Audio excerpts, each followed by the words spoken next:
जय गुरुदत्ता। हर नमः पार्वती पतये हर हर महादेव हर। अवधूत चिंतन श्री गुरुदेव दत्त। चितिरूपेण या कृष्णमेतत्वाप्यस्थिता जगतो नमस्तस्यै नमस्तस्यै नमस्तस्यै नमो नमः। పవిత్రమైనటువంటి హిమాలయ ప్రాంతంలో హిమాచల్ ప్రదేశ్ నందు హిమాలయము అనంటేనే మంచుతో కూడుకొని ఉన్నది అని అర్థం. అమ్మవారి యొక్క చిత్తి విలాస స్వరూపము హిమాలయాలు అతి చల్లని ప్రాంతాలైతే అందులో అమ్మవారు జ్యోతిస్వరూపకంగా వెలిసి ఉన్నటువంటి భవ్య దివ్యమైనటువంటి క్షేత్రము ఈ జ్వాలాజీ క్షేత్రం. అమ్మవారి యొక్క గర్భస్థానం నందు మనం ఉన్నాం. గర్భాలయం ఇది. శిఖరాన్ని చూసి నమస్కరిస్తే చాలు ప్రతి ఒక్కరూ క్షేత్రానికి వచ్చినటువంటి ఫలితం కలుగుతుంది. అందుకనే ఇక్కడి నుంచే ఈ వీడియో తీసి పంపడం జరుగుతూ ఉంది. అందులో అమ్మవారు చిద్విలాసంగా చితిరూపేణయా కృష్ణ మేతద్వ్యాప్య స్థితా జగత్ నమస్తస్యై నమస్తస్యై నమస్తస్యై నమో నమః. దేవి భాగవతం నందు చెప్పడం జరిగి ఉన్నది.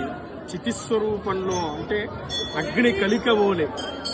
ఏ అగ్ని అజ్ఞానము తీసేటటువంటి జ్ఞానాగ్ని స్వరూపంలో నిరంతరం వెలుగుతూ ప్రజ్వలిస్తూ 9 రూపాలలో 9 జ్యోతుల రూపంలో దర్శనమిచ్చేటువంటి దివ్యధామము ఈ మహాక్షేత్రం. ఎక్కడ మనం చూసి ఉండము.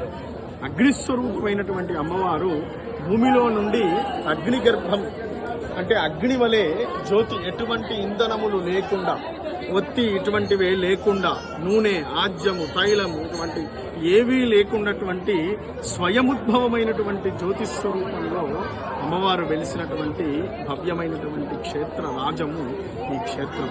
ఉపాసకులకన్నిటికీ కూడా మూల అత్యద్భుతమైనటువంటి స్థానం.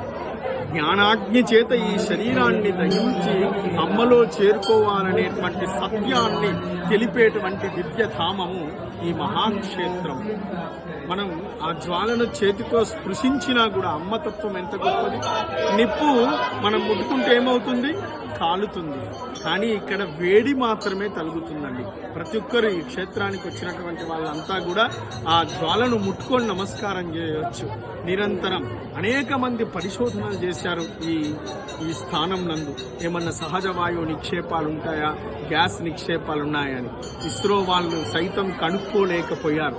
అదే అమ్మ యొక్క దివ్యమైనటువంటి భవ్యమైనటువంటి శక్తి.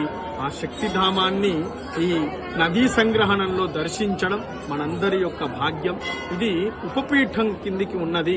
అంటే అష్టాదశ శక్తి పీఠాలు కొన్ని గ్రంథాలలో 54 అని, కొన్ని గ్రంథాలలో 108 అని, కొన్ని గ్రంథాలలో 18 అని చెప్పడం జరిగింది.